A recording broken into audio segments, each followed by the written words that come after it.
শীতলপুর গ্রামে একটি গরিব দুঃখী পরিবার থাকত। কি গো, তোমাকে যে বলছি কাজে যেতে, ঘরে বসে থাকলে কি পেট চলবে?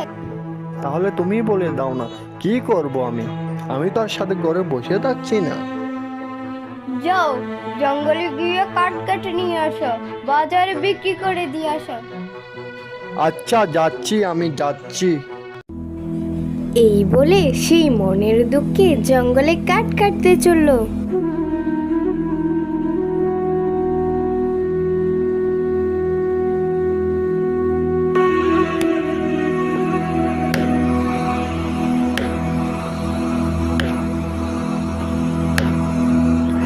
আজ অনেকগুলো কাঠ পেয়েছি, যাই বাজারে বিক্রি করে গিন্নির জন্য কিছু নিয়ে যাই।